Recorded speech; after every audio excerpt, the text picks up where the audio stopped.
Dernière mise à jour de l'information en ce qui concerne la Russie et l'Ukraine. Vous devez savoir que le président de la Fédération de la Grande Russie, Vladimir Poutine, est arrivé à Sarov, en Russie, où se trouve l'une des entreprises clés du secteur des armes nucléaires russes. Ce qui veut dire que là, le président Vladimir Poutine s'apprête bien évidemment à pouvoir se préparer à une guerre sûrement nucléaire. Un lieu stratégique d'une base nucléaire, là, il faut vraiment s'apprêter, et aussi il faudrait que les Européens s'apprêtent. On continue l'information.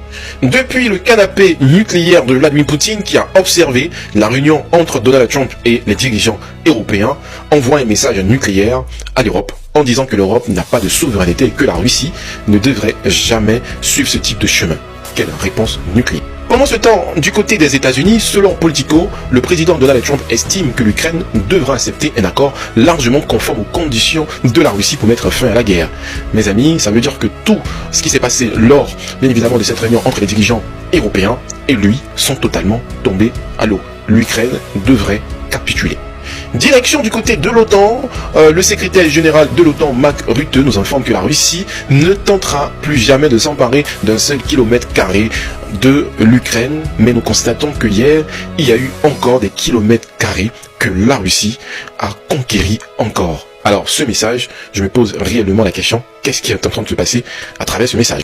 Nous allons encore du côté des États-Unis. Vous devez savoir que le président Donald Trump a reçu le président de la FIFA et aussi a suggéré que Vladimir Poutine pourrait assister à l'ouverture de la Coupe du Monde de la FIFA 2026 aux États-Unis. Pensant bien évidemment qu'il y a eu des restrictions, qu'il y a eu des interdictions, vous devez le savoir, de la Russie concernant les activités sportives. C'est vraiment un truc de fou. Donald Trump enfreint vraiment la loi sportive. Je me pose réellement des questions.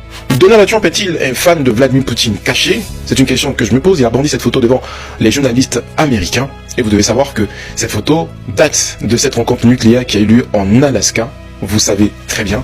Et vous savez aussi que beaucoup de personnes aiment dire que peut-être Donald Trump est un agent du KGB. Dites-moi en commentaire qu'est-ce que vous en pensez. Et n'hésitez pas de partager la vidéo maximum sur toi pour ne pas rater d'autres vidéos.